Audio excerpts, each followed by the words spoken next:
Chapter 10. Eloise stared at herself in the bedroom mirror. Friday evening had arrived, and she'd changed from her usual blue dress into a newer day dress, the cream-colored one with the red cuffs and sailor collar. Even though it was new, fashionable, it didn't suit her as well as the blue. She stuck her tongue out at her reflection, unsatisfied. The table was set, the house tidy, and dinner was in the oven. Chicken and vegetables. Simple. When Tobias had company, she always prepared her easiest, fail-proof recipes. Tonight was no different. She'd arranged the meal earlier in the day, cleaned the kitchen, and only the roaster needed to be put in the oven. She practiced a smile. The girl in the mirror smiled back. No one would suspect the way her stomach had been forming knots all day, how her throat felt full, and if she stopped for too long, she might just start crying and not even know why. Eloise had already tried her hair in 3 different styles, finally resorting to her regular twisted bun at the nape of her neck, while Luke busied himself unrolling stockings from her bottom drawer. This dress would never do. It was too pale, too breezy. It was better suited for a day trip in the sun, a picnic. She undid the knot at the collar and unbuttoned the bodice front. Tossing it to the bed, she pulled out her second-best dress, the dark purple with a wide band at the trim waist. She held it in front of her. Too formal. She'd only ever worn it to church. Frustrated, she threw it on the bed with the other cast-offs. She knew she was overthinking it, but she didn't want to look like she'd tried too hard, and yet she wanted to look nice. Wearing only her chemise, corset, and bloomers, she sat on the floor with Luke. He pulled one of her stockings over both of his bare feet, bunching his trousers to his thighs.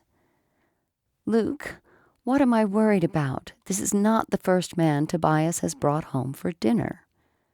Luke gave her an unconcerned glance and continued his task. "You're making a mess of my things, you know." "Mess," he said. "Big mess." He pointed to the other stockings scattered around. She groaned. "I know.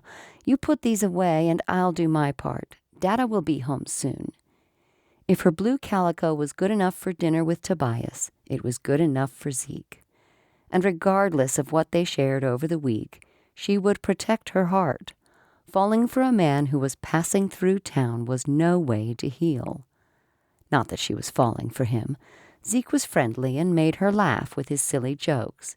He had an easy manner that made conversation enjoyable. That was all. But if that were true, then why did her stomach flip when their hands touched? Why did her heart break up in tiny little pieces to see him wrestling with Luke on Helen's parlor rug? Digging through the dress pile on her bed, she pulled the blue one back out. Comfort and familiarity was usually best. It was only dinner, food and conversation. That was all. No need to fret.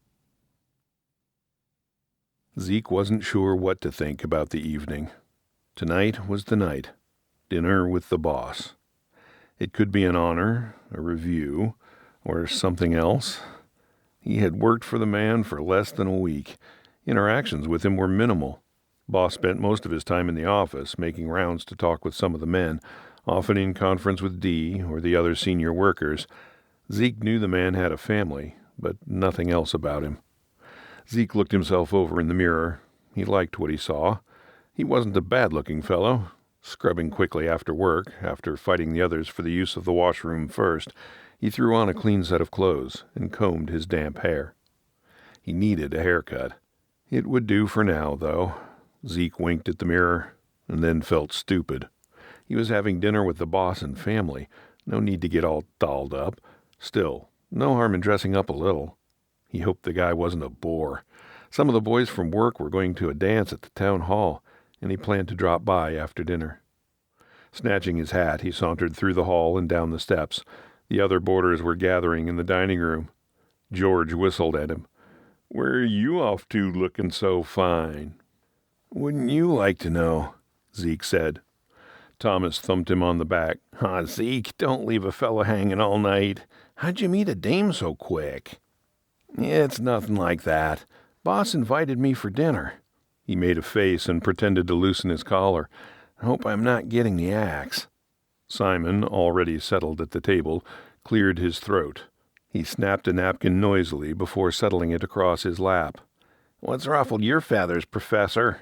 Thomas yanked out the chair next to Simon and took his seat. Ms. Helen, he called loudly toward the kitchen, your cooking's been teasing my stomach since I walked in. Shall I come back and help you? Helen answered from behind the door. You wouldn't dare, Thomas. I'll be right out, and you know it. Zeke waved at the group. Boys, I'll be seeing you. Jonas hollered after him. Save a dance for me. Catching Simon's eye, Zeke's smile faltered. His smart remark to Jonas died in his throat. Leaving the house with a nod, he pulled the door shut until he heard the click of the latch. There was something different about Simon today. Usually the man was sophisticated, annoyingly proper. He had an obnoxious habit of sniffing and raising his nose just enough to appear superior in every way.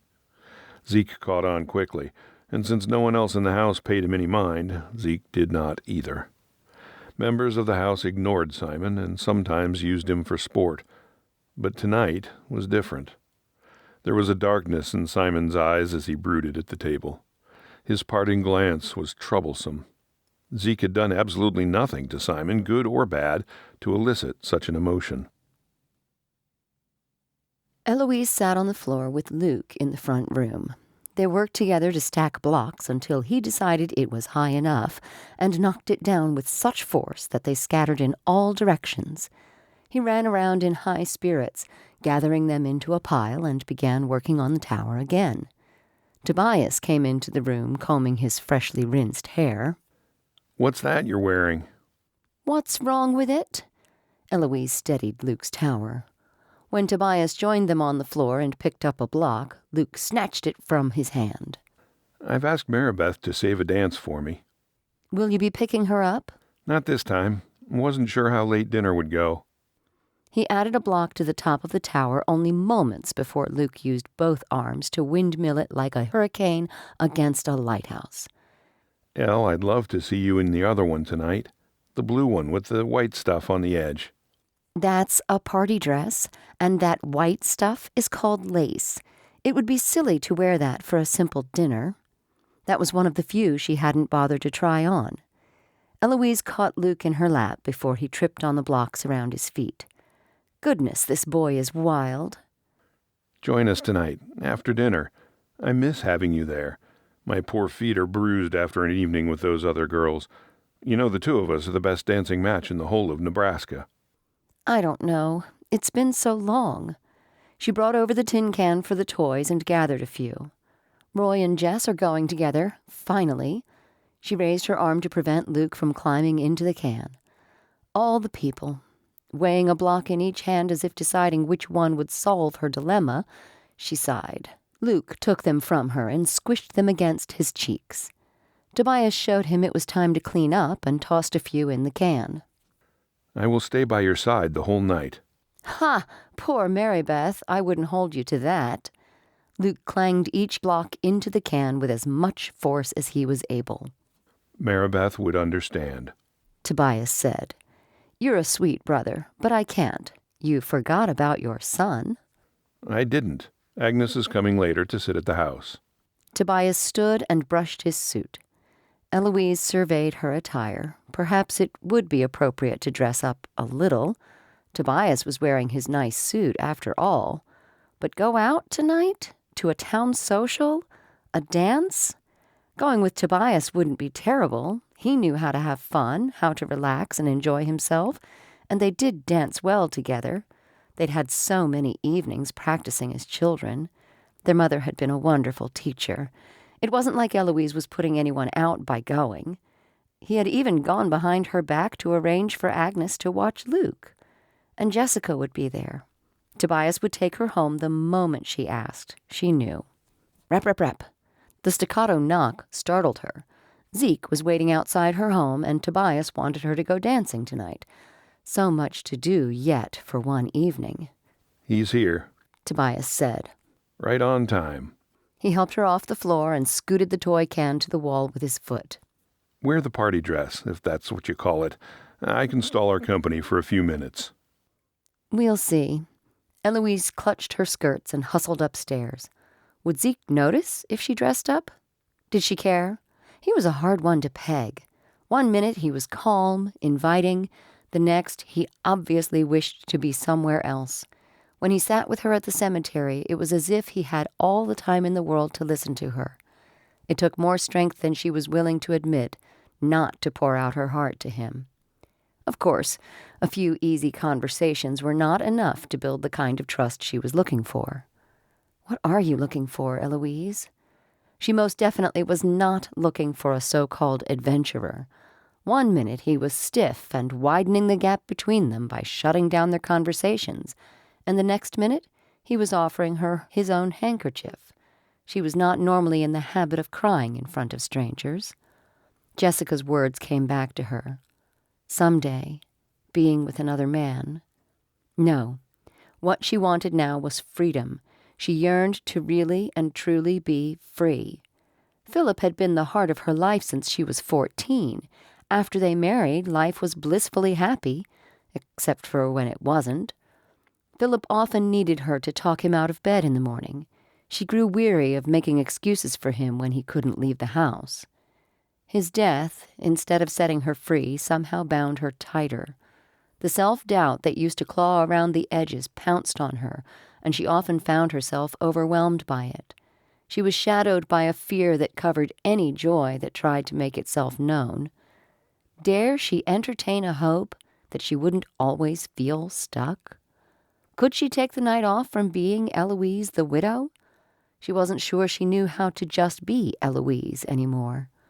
What would people think? Not many paid attention anymore. Can I be someone else for a night? Zeke didn't know it was her fault Philip was dead. She smiled, remembering how easily Luke went to Zeke.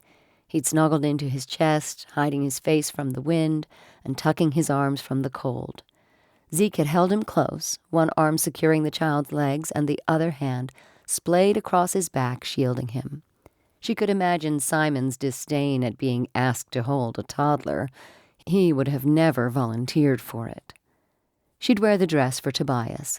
Never mind how the waist accented her trim figure and the skirts flowed around her like a stream. Surely she was old enough to wear the flattering square neckline without the older generation raising their eyebrows. The pale blue brought attention to her eyes, and inches of elegant lace cuffed the short sleeves and hem that brushed the floor. It used to be her favorite dress. Can I be Eloise in that dress again? The Eloise from before? The one who knew how to have fun? Could she keep the memories of Philip without being shrouded by them? Tonight could be a night of new beginnings, celebrating her survival of the last year and a half. Tonight wasn't about moving on or forgetting or going out or staying in. It was about dressing up and being free. No strings, no chains. The warm smell of roast chicken and herbs filled the house when Tobias greeted Zeke at the door. Zeke smiled and offered his hand, promptly pushing away thoughts of Simon.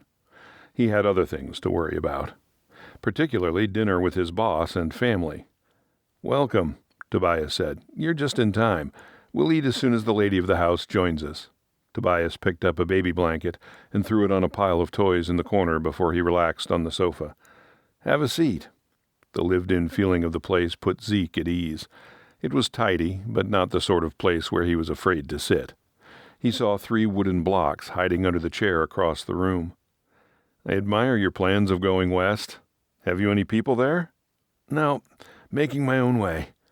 "All the stories that find their way back sure paint a pretty picture. And here I thought we were already west. Do you have work lined up? Whereabouts are you landing?" "You trying to talk me out of it?" Zeke asked. "I'll level with you, and here's the whole of it. I have no family, no real ties anywhere. There's adventure to be had out there, I'm sure. I've nothing to lose, the way I figure it. I've only got myself and my horse to feed, so it's no trouble so far to work a little here and there along the way." He laughed. "I've forgotten your other list of questions. Did I answer them all?" Just about. Where's the end point? Where are you going? My sights are set on Northern California, but if something else calls along the way... He shrugged. California, said Tobias, as if tasting the word on his tongue. Yep, you're halfway there, I reckon. Zeke laughed.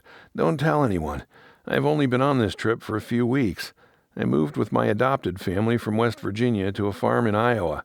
It's fair to say I've been taking the scenic route. This is my third real stop. No harm in that. Maybe in another life I would have joined you.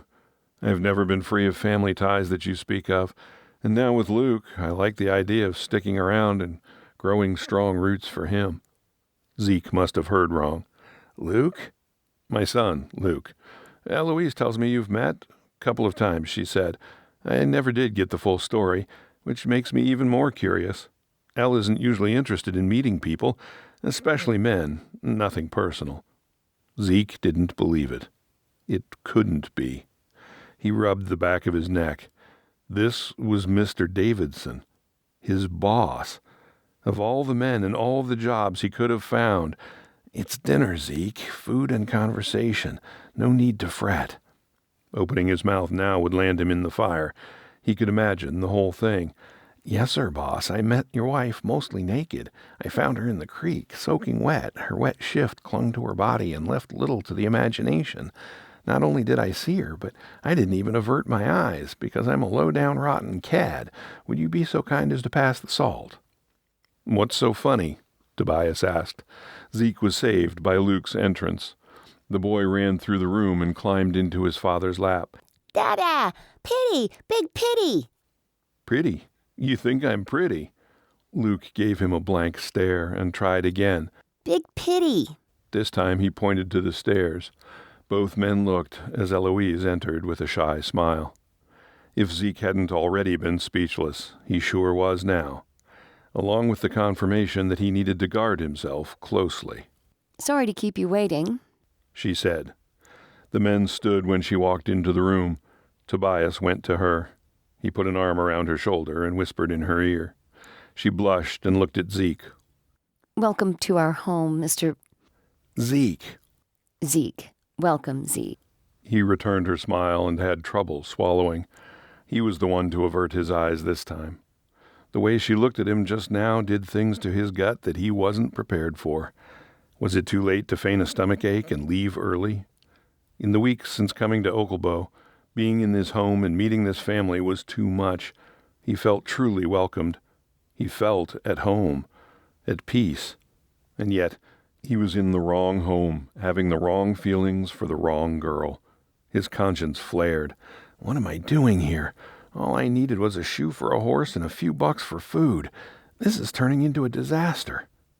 Tobias cleared his throat. It appears we all know each other. Zeke? Eloise? He nodded to each in turn. Eloise and Zeke. There. I'm starved. Let's eat. He tossed Luke high over his head to get a squeal from him and led the way to the table.